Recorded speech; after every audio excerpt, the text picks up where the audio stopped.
దేశవ్యాప్త medical shop బంద్ పిలుపులో భాగంగా జంగారెడ్డిగూడెం మెడికల్ అసోసియేషన్ ఆధ్వర్యంలో నేడు బంద్ నిర్వహించారు. పట్టణంలోని సుమారు 80 మెడికల్ షాపులను స్వచ్ఛందంగా మూసివేసి నిరసన వ్యక్తం చేశారు. అయితే అత్యవసర పరిస్థితుల్లో ప్రజలకు ఇబ్బందులు కలగకుండా హాస్పిటల్స్, అనుబంధ కౌంటర్లు తెరిచే ఉంచామని అసోసియేషన్ ప్రతినిధులు స్పష్టం చేశారు. పట్టణంలోని బోసుబొమ్మ కూడలి వద్ద నుంచి బస్టాండ్ వరకు ర్యాలీ నిర్వహించారు. ఆన్లైన్లో మందుల విక్రయాలను వెంటనే నిలుపుదల చేయాలని కోరారు. డిస్కౌంట్ పేరుతో జరుగుతున్న మోసాన్ని అరికట్టాలని వారు డిమాండ్ చేశారు. ఆన్లైన్లో మందులు విక్రయిస్తే డ్రగ్స్ దుర్వినియోగం అవుతుందని వివరించారు. అఖిల భారత మెడికల్ కెమిస్టుల సమాఖ్య పిలుపు అనుసరించి జంగారెడ్డి మెడికల్ అసోసియేషన్ ద్వారా మేము ఈరోజు బంద్ నిర్వహిస్తున్నాం. మా బయట రోడ్డు మీద షాపులన్నీ కూడా కూసేయడం జరిగింది.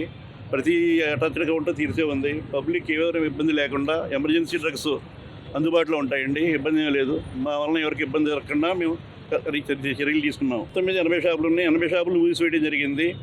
అటాచ్డ్ కౌంటర్లు మొత్తం తీసే ఉన్నాయండి. ఎమర్జెన్సీకి ఏ విధమైన ఇబ్బంది లేదు. ఎమర్జెన్సీ మందులకి ఏ విధమైన ఇబ్బంది లేదు. ఆన్లైన్ మందుల విక్రయాలను ఆఫ్ చేయాలని కార్పొరేట్ షాప్ ఇచ్చే అధిక డిస్కౌంట్ అనేది మాయాజాలం అండి. అది డిస్కౌంట్ ఇవ్వడం ఏం కాదండి.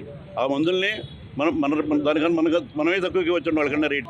మాది ఆల్ ఇండియా మందుల వర్తక సంఘం పిలుపు మేరకు జంగారెడ్డి మెడికల్ అసోసియేషన్ వారు బంద్ నిర్వహించడం జరుగుతుంది. ఈ బంద్ యొక్క ప్రధాన ఉద్దేశం ఏంటంటే ఆన్లైన్ వ్యాపారాన్ని అరికట్టడం. ఆన్లైన్ వ్యాపారం వల్ల యువత బెడతోవ పడుతుంది.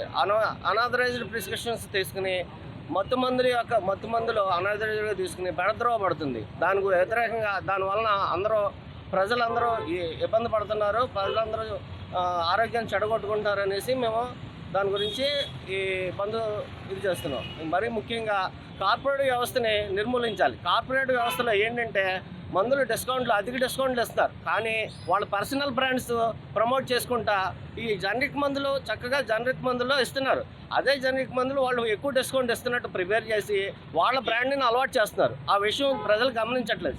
ఆ ప్రజలు ఇప్పుడు ఈ 40%, 80% అంటున్నారు. మనకు వచ్చేదే 16 to 20%.